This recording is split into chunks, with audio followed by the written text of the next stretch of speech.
அதாவது குறிப்பா வைகோ வந்து கூட்டணியில இருந்து வெளி வந்ததற்கு பின்பாக பல்வேறு கருத்துக்களை திமுக எதிராக தெரிவிச்சிட்டு இருக்காரு. அது குறிப்பா கரப்ஷன் எல்லாம் சொல்றாரு. திமுக எப்படி பார்த்து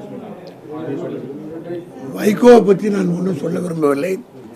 உங்களுக்கே அவருடைய பிஹேவியர் நல்லா தெரியும். உங்ககிட்ட எப்படி பிஹேவ் பண்ணாருன்றது நாடே பார்த்தது. ஒரே வார்த்தையில் சொல்லணும்னா வைகோ பேச்செல்லாம் எடுத்துக்க வேண்டிய அவசியமே கிடையாது. நாங்கள் வந்து போனவங்களை பற்றி பேச விரும்பலை. காரணம் என்னென்னா எங்கள் தலைவர் தெளிவாக சொல்லிட்டார், அதை பற்றி எங்களுக்கு கவலை இல்லைன்னு. அதனால் வைகோ ஏதோ ஒன்றா சொல்லிட்டு போகிறார், அதை பற்றி கவலை இல்லை. அவர் வார்த்தை எப்படி அரசியலில் ஒவ்வொரு முறை ஒரு வேஷம் போட்டார்ன்றது எல்லோருக்கும் தெரியும்.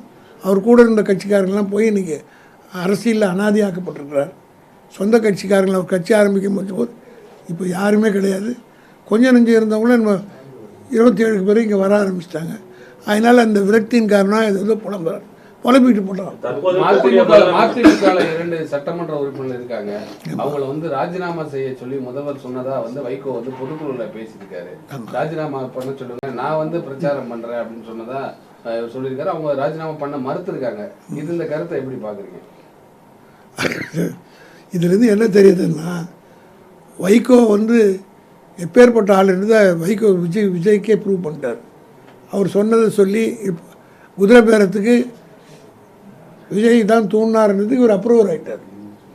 அதனால் இன்னும் பல வேடிக்கைகள்லாம் வரும், பல விஷயங்கள் வெளியே வரும். இவர் வந்து ஒன்றுமே கிடையாது. இவர் வந்து ஒரு நெக்லிஜிபிள் சைஸ் இருக்கிற ஒரு கட்சி. அதனால் அவரை பற்றி சும்மா பேசிக்கிட்டு இருக்க வேண்டிய அவசியம் இல்லை. எங்களுக்கு வேறு வேலைகள் இருக்குது. இனிமேல் போட்டு இந்த போனவங்களை பற்றியெல்லாம் நம்ம பேச விரும்பல. காரணம் டைவர்ட் ஆகுது இஷ்யூ. இன்றைக்கி ஆட்சி செய்கிற தப்புகளெல்லாம் மறைப்பதற்காக இவர்களை பற்றி பேசி கொண்டிருப்பதிலே ஒன்றும் இல்லை. இவங்களை மக்களை ஒதுக்கிட்டாங்க. அதனால் இந்த ஆட்சியில் பல்வேறு இன்றைக்கு கூட 12 கொலை நடந்திருக்கு. நீங்கள் இந்த மாதிரி இஷ்யூக்கள் வரும்போது அது டைவர்ட் ஆகிடுது. அதனால் இது மக்களை விஜய் வைகோ போன்ற ஆட்கள்லாம் கேட்குற கேள்விக்கெல்லாம் எங்களை கேட்காதீங்க. பதில் கேள்வி கலைஞரோட கடைசி காலகட்டத்தில் வந்து நான் கையை பிடிச்சி அவர் சத்தியம் பண்ணி கொடுத்தேன், நான் வாழ்நாள் வந்து என்றைக்கும் வந்து நான் வந்து ஸ்டாலினுக்கு உறுதுணையாக இருப்பேன் அப்படின்னு சொன்னார். கடைசியாக உதயநிதி ஸ்டாலினுக்கு கூட நான் வந்து உறுதியாக இருப்பேன் அப்படின்னு சொல்லியிருந்தார் வைகோ. வந்து இப்போ திடீர்னு விட்டுட்டு போயிட்டாரு. ஒரு குற்றச்சாட்டு சட்டம் முன்வைக்கிறார். அவர் யார் என்பதை இது காட்டி விட்டார், அவ்வளோதான். அவருடைய ஒரு true shown is true colour, அவ்வளோதான். தமிழக வெற்றி கழகம் வந்து நாளைக்கு வந்து ஒரு புதிய கூட்டணி அமைக்கக்கூடிய முயற்சியாக வந்து இந்த கூட்டணி கட்சிகளுக்கான ஒரு கூட்டத்தை வந்து நாளைக்கு கூட்டியிருக்காங்க. எல்லா கட்சியும் ஏதோ ஒன்று செஞ்சுட்டு போட்டோம். எங்கள் தலைவர் தெளிவாக இருக்கிறார். அவர் பின்னாடி நாங்கள் தெளிவாக இருக்கிறோம். அதனால் இன்றைக்கி நடக்கக்கூடிய பல்வேறு பிரச்சனைகளை மக்கள் திசை திருப்புவதற்காக இப்படி போன்ற நிகழ்ச்சிகள்லாம் நடக்குது. அதனால் அட்டென்ஷன் டைவர்ட் ஆகக்கூடாது.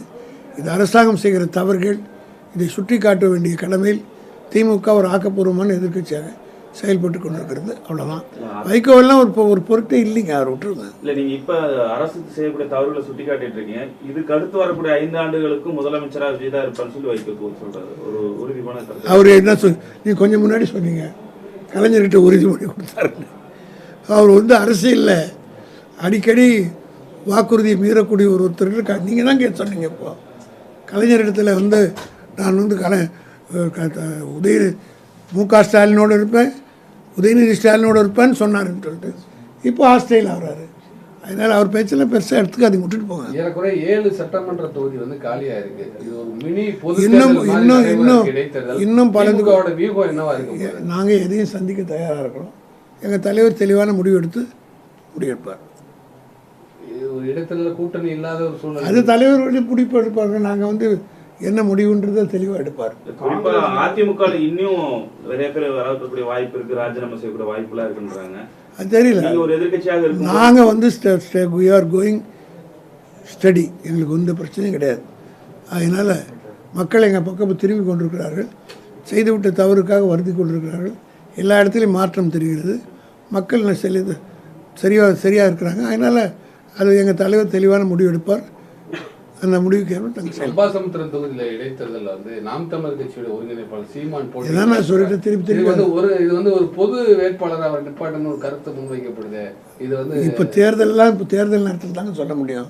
அறிவிக்கப்பட்ட வாய்ப்பு இல்லை. அதெல்லாம் தலைவர் தான் சொல்லுவார்.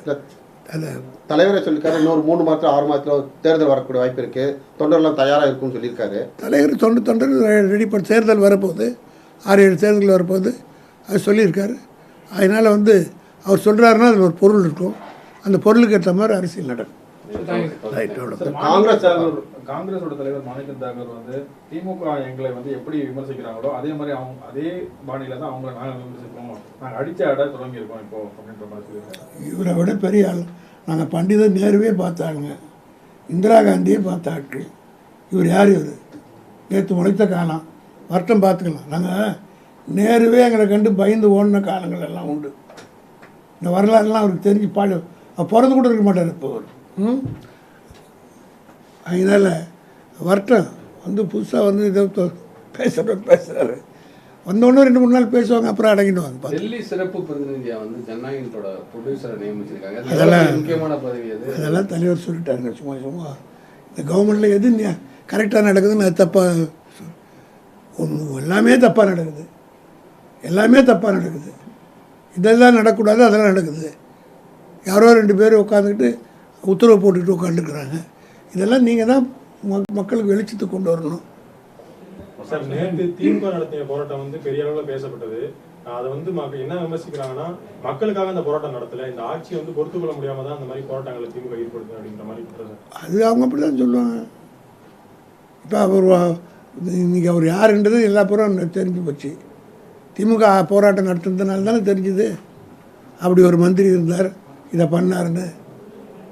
அவங்க கட்சிக்குள்ளேயே வந்து மாத்திரதான் இருக்கிறாங்கன்னு சொல்லிடலாம் செய்திகள் நீங்கள் தானே வருது செய்தி. திமுக ஒரு போராட்டம் நடத்தினா அது ஒரு அர்த்தத்தோடு நடத்தும். அந்த வெற்றி போராட்டத்துக்கு வெற்றி கிட்டும், இன்றைக்கி இல்லைனாலும் நாளைக்கு.